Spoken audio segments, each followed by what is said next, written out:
There it is. Okay, good afternoon, everyone. And I was amazed. I wasn't expecting a.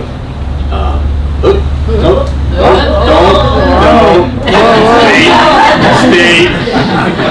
Okay, I wasn't expecting a presentation about stories because this is the first time I'm doing a presentation about stories. It's always the same thing. The ecology, this and that, the destruction of the worlds, and how pearls are going to save everyone. And I said, no, let's do stories this time. So I also have a couple of stories that maybe Matt hasn't heard. But they're all local. One of the reasons why I chose stories for this occasion is that I live in Mexico, and I lived in a place where pearls were traditional, and we had a pearl fishery there. So you walk down the streets, and you would find people that said, oh yeah, look, this corner, this is where this happened. And it had to do with a pearl. And you go like, oh, really? Yeah, this place, the drunken Yaqui Indian had this pearl this big. He sold it for a gringo for a bottle of tequila right here. And you go like, really? So the stories, even if they come from 100, 200 years ago, they're alive. People still tell them, and with emotion. So I said, yeah, let's do it. So this is a story. And by the way, most of the images are created with artificial intelligence. We couldn't find images, of course, for many things. But this is a story of from the town where I used to live for 30 years, Guaymas. So it's from the early 1800s. And this story was told to me by Madame Marie Ricot. So there were a lot of French people arriving in Guaymas, and Germans and Scots and all sorts of European immigrants. And she had the best shell collection in Guaymas. And she owned pearls, I mean jars with pearls from the times of the old fisheries. So when I started doing research on pearls, I sat down with her and I asked her, tell me everything you can recall about pearls. And she told me this story, which I've never told to anyone before. And so the story is about a young man by the name of Juan. I didn't put Jesus because, you know, it's everyone in Mexico is called Jesus. The second most traditional name is Juan. So I decided for John. So this guy, he's a poor man, mixed ancestry, Spanish and Yaqui, and he was in love with Poupée. This is a gorgeous girl from the French population in Guaymas, and she loved pearls, but she kind of loved them more than anything. So Juan kept asking Poupée to become his girlfriend, and she said, you know what, I'm not a woman for a single man. And what I do is I need a lot of pearls. So if you want my love, I can give you love for one night, one pearl. But it has to be the perfect pearl. It has to be big, round, and perfect. Okay. So Juan says, well, I'm a fisherman. What am I supposed to do? Fish. So every day he goes into the water, brings up oysters, kills them. Nothing. Or maybe just a tiny little one that doesn't really suit up for a Poupée. So he keeps trying, and he would see Poupée on the streets walking with another guy, and he knew the guy had a pearl. And he didn't have the pearl. So he was a very unlucky guy. And one night he says, I'm going to strike a deal. And he said, God or Satan, assist me. I mean, this is really important. It's Poupée. And an angel and a demon show up at the same time. Like, boom. Okay, let's strike a deal. Okay? And he said, if any of you can get me the love of Poupée, I will be forever in your debt, and you can have my soul. So they said, okay. Next morning, he goes like, okay, it was a dream, whatever. He goes swimming, and he's diving, and he finds this pearl. And the pearl, well, the pearl oyster, and the pearl oyster was gaping open, and he could see sparks coming out. So he said, it's a pearl. Of course, in nature, in real life, this doesn't happen. But anyway, this is the story. So he grabs a pearl oyster, brings it up, and he says, oh, the pearl, finally. He opens it up. There were 2 pearls. Both were perfectly round, 12 millimeters, which was fantastic. Amazing luster, amazing overtones. One black, one white. So you can imagine that it was the demon and the angel sending their own pearls and saying like, hey, we struck a deal, okay? So they both kept their end of the bargain. So he's really happy, and he decides to find the poupée. And tells her, look, I have these 2 amazing pearls, and you can leave every other man in the planet just for me. And she goes like, yeah, you know what? I'm not done yet, because I haven't finished the strand. So I want to have this beautiful strand, just like the first lady of Mexico, all around my beautiful neck. So at that moment, he says, oh God, I think she doesn't really love me. She's trying to think she doesn't love me. So I can have a very pleasant night of pleasure with her. What pearl do I give her? Do I give her any pearl at all? The black, the white. Time to choose. So he finally makes his move. But before giving her any pearl, he gives her one last chance. My eternal love, and the pearls, of course, and you can keep the previous ones, but just come with me. And she said, nope, one pearl, one night of pleasure. He chooses wisely. He gets his one night. He goes off, he's very happy, and finally realizes that she will never love him, and he doesn't really love her. So that's all he needed, really. So Poupée has the pearl that Juan has given her, and he puts it inside her box with all the other pearls, and she goes like, wow, beautiful pearl. Stores it, puts it away, and let's say a week later, or some days later, she meets another guy with another pearl to add to the collection. So she goes back with this new pearl, and a scream that everyone in Guaymas, it was a little town, everyone was like, ah, this is what's happening. She opens the jewelry box, and she finds the black pearl because Juan gave her the black one. And all the other pearls, the white ones, were dead and lifeless, chalky. And the black pearl was glowing,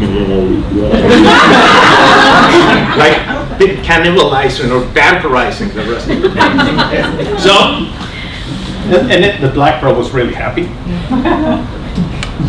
And she became mad. And Juan lived happily ever after.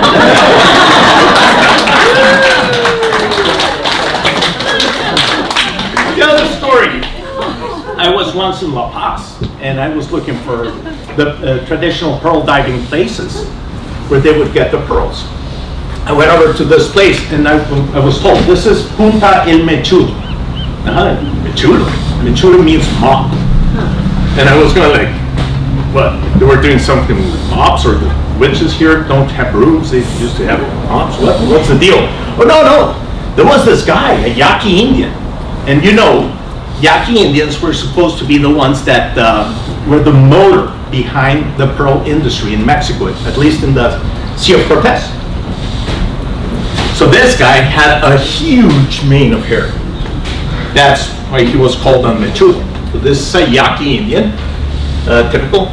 So they were so amazingly hardy. The Yaquis still exist, of course, but they become modernized like everyone else. They could dive down to 20 meters, 60 feet, stay underwater for 5 minutes, And they were brave to defy the sharks, manta rays, and other creatures that would attack them, usually armed with just a stick, basically a pencil. Because the owners of the Pearl Armadas would not give them knives or anything else, because the Yaquis would turn against them and kill them. So, and there was this saying amongst the Pearl fishermen, is you don't have any Yaqui Indians, you don't have any pearls. So no Yaqui, no pearl, forget it. So El Mechudo was the best pearl diver. So this is a fishing armada. This is from Guaymas, actually. So you would have one sailboat, one lugger, and several small pangas, or boats. Each of the pangas would at least have 4 people. And they would reach the side, the pangas would spread out, fan out, and then they would start diving.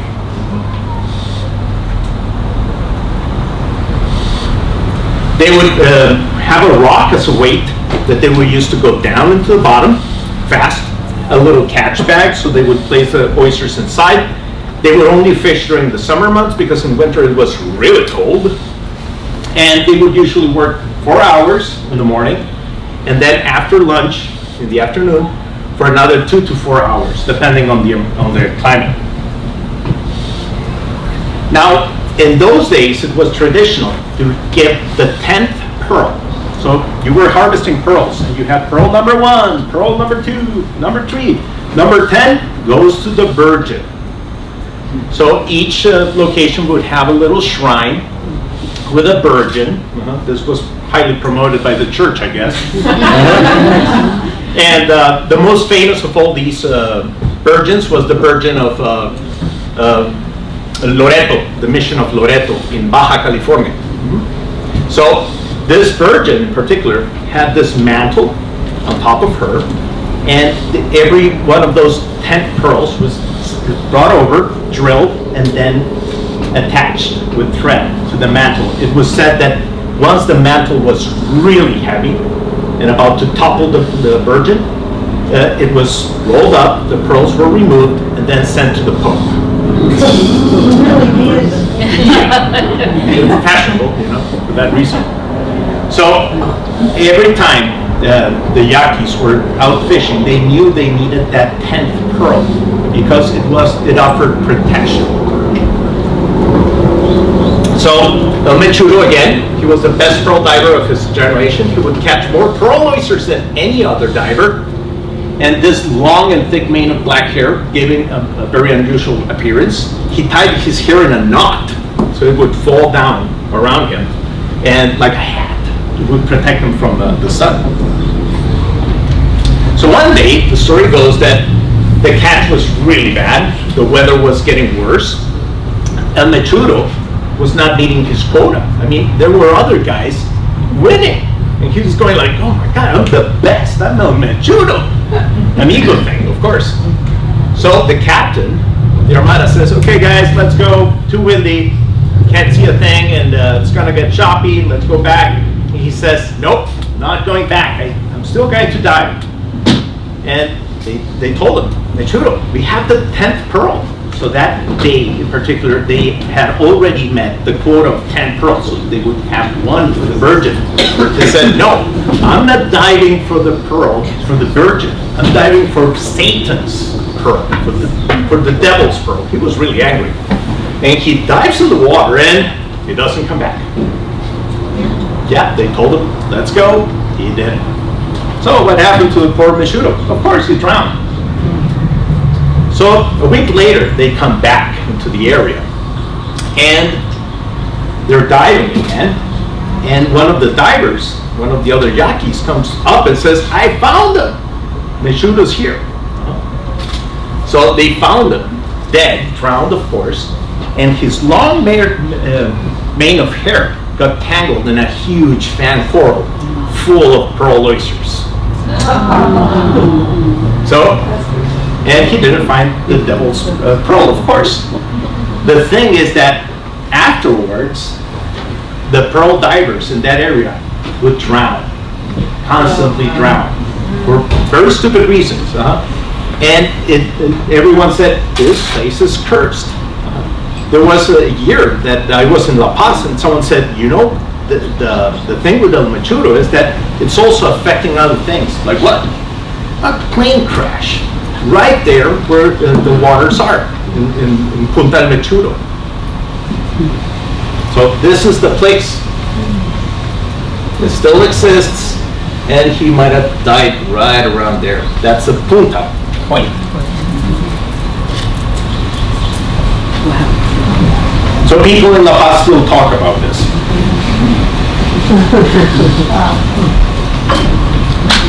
This other story is about the first millionaire in California.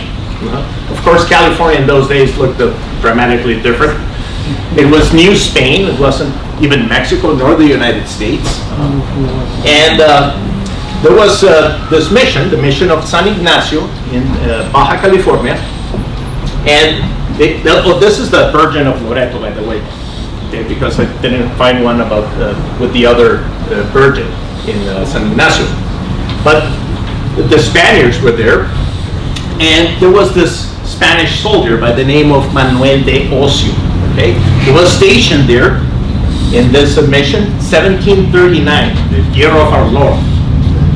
And he was looking at the divers. He never had any experience in pearls or anything like that. He was just stationed there, bored to tears, I can imagine myself. And in 1740, something really weird happened.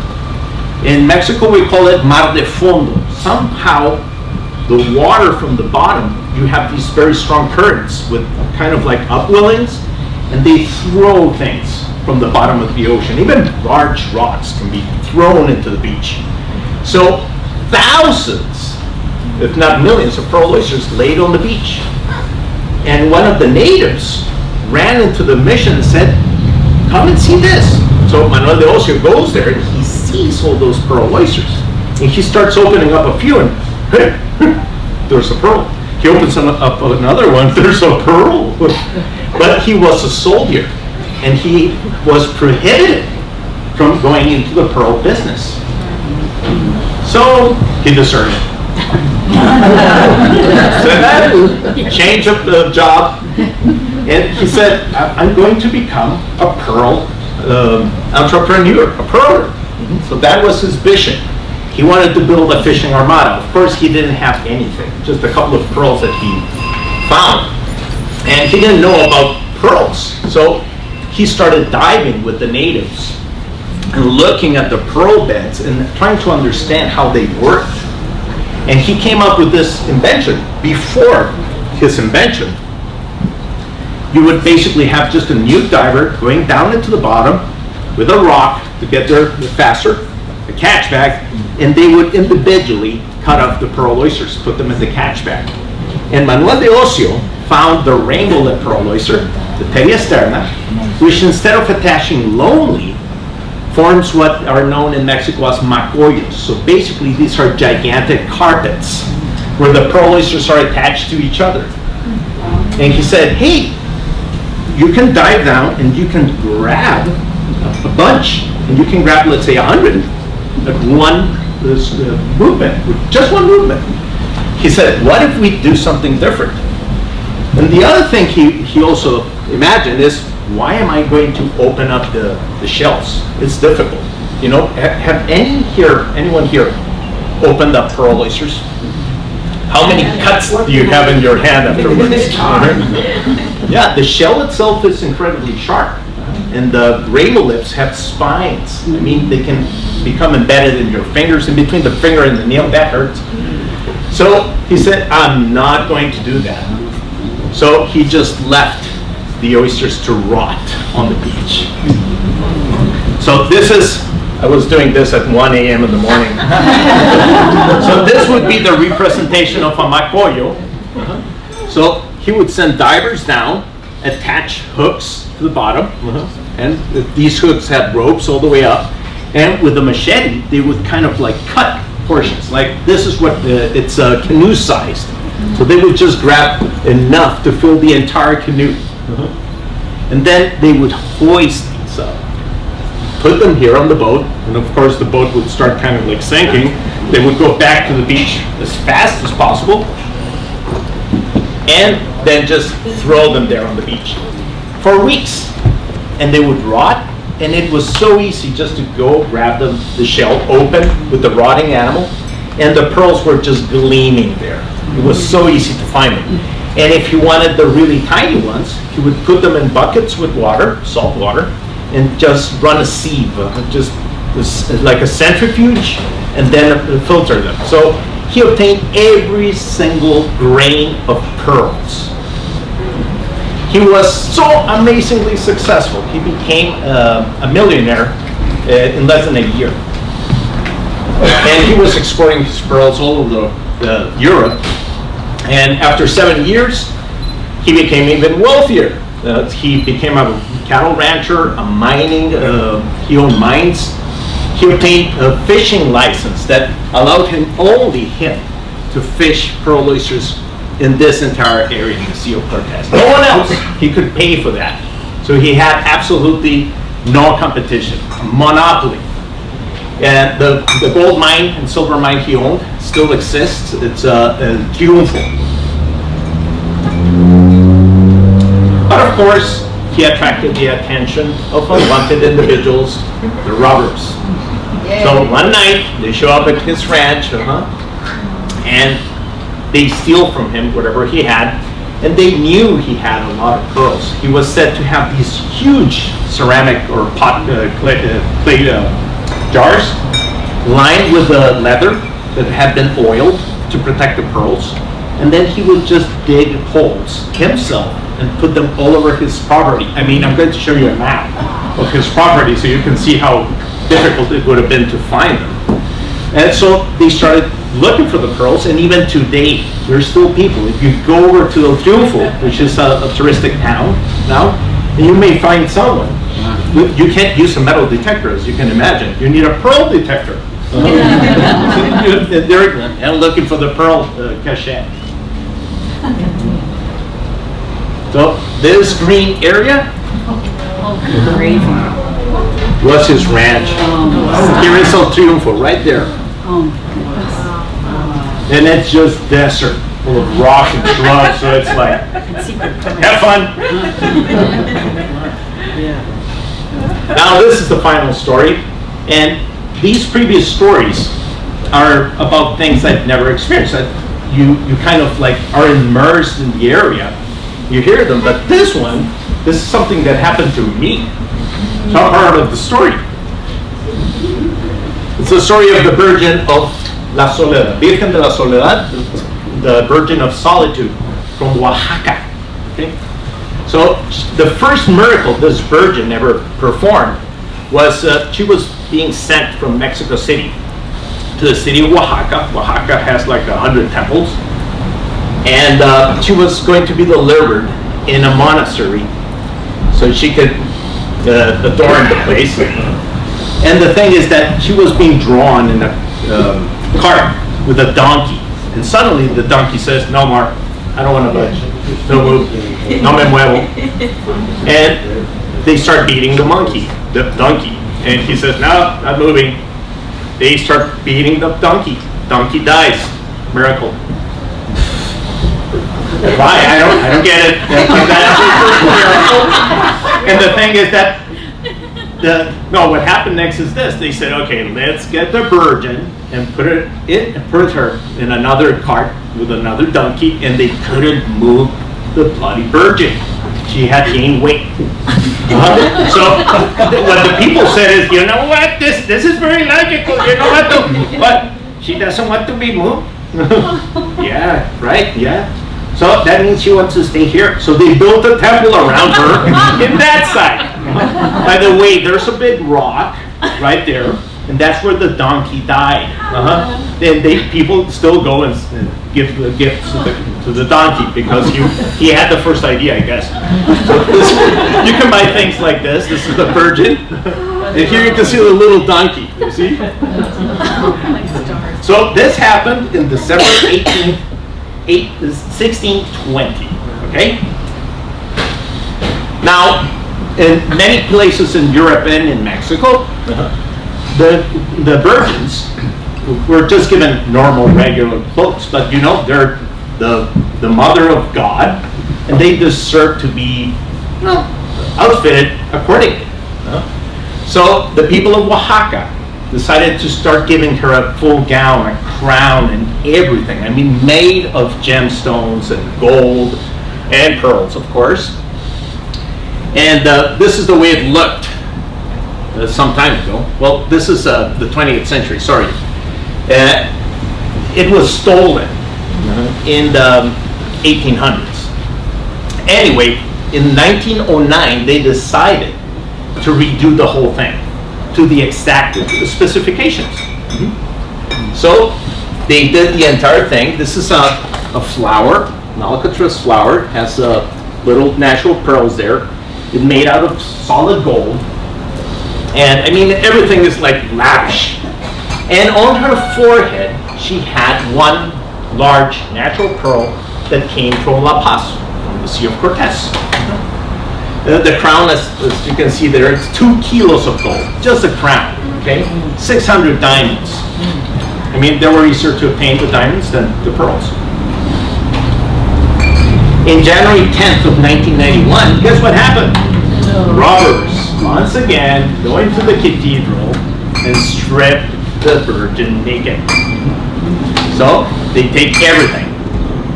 And the patronato of the church decides in 2000 to recover the dignity of the queen of the patron saint of Oaxaca.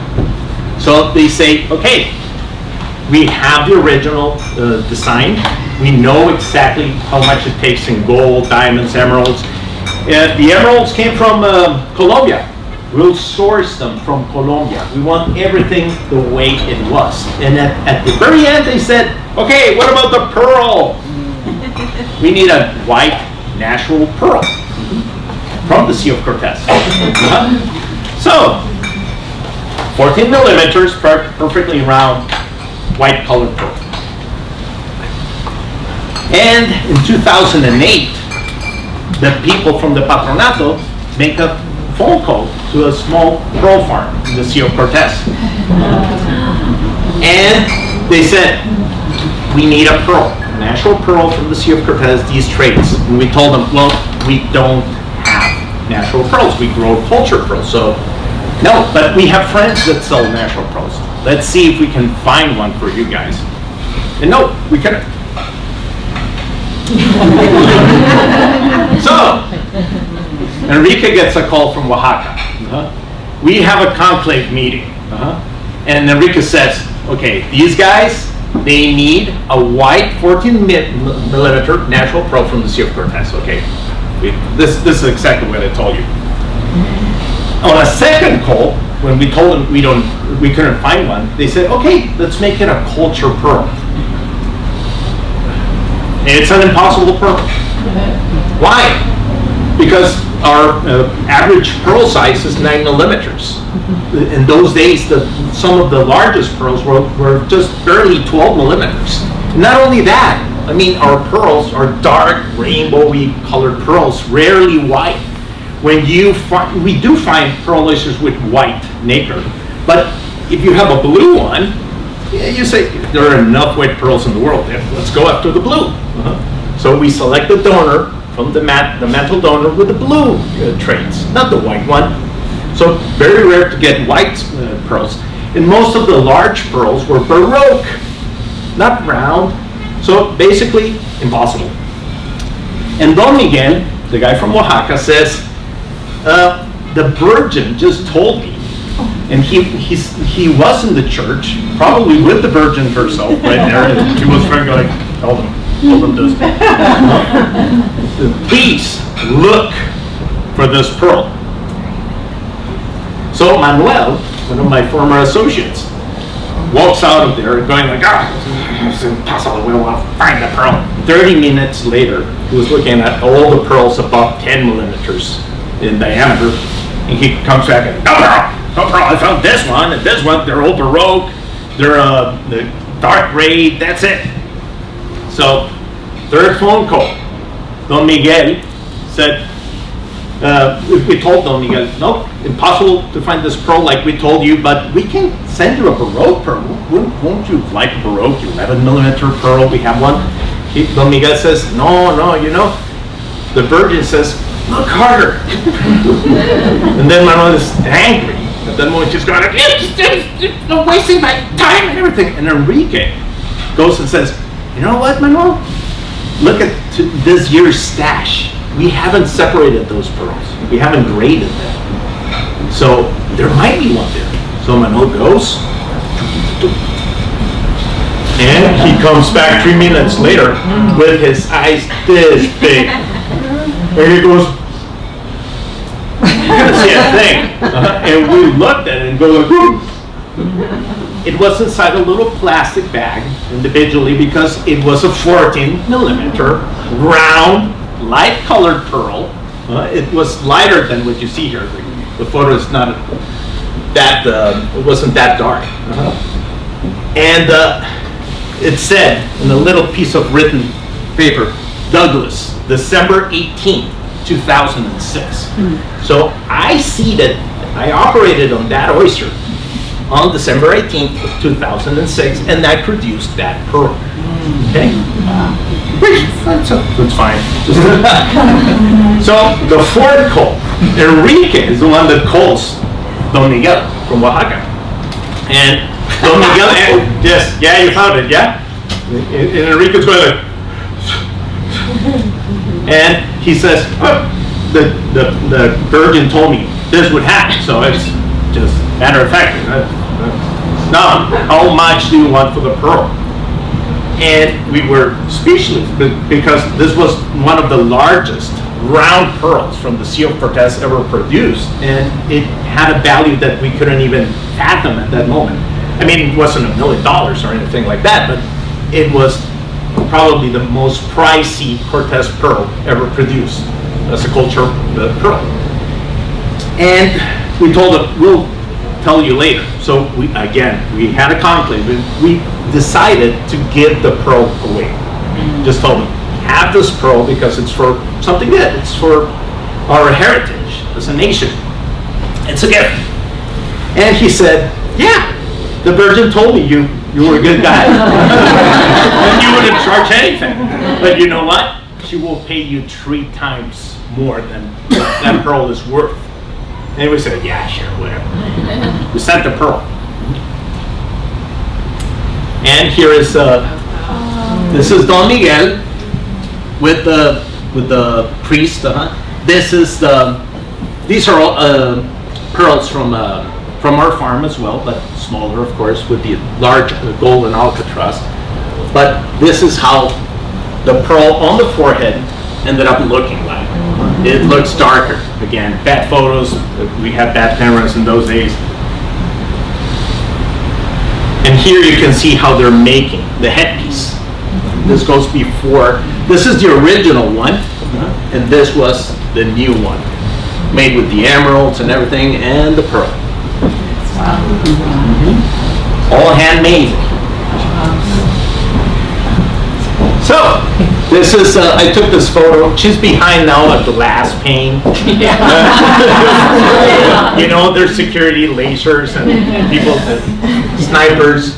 So this is as close as I could get. A couple of years ago when I visited Oaxaca, I went to see her and say, yeah, thanks for everything.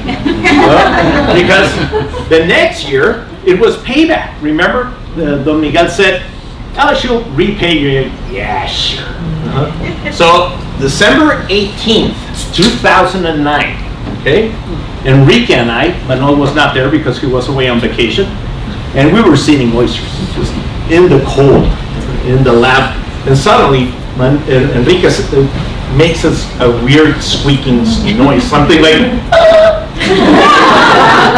I went like, what happened? And he goes like,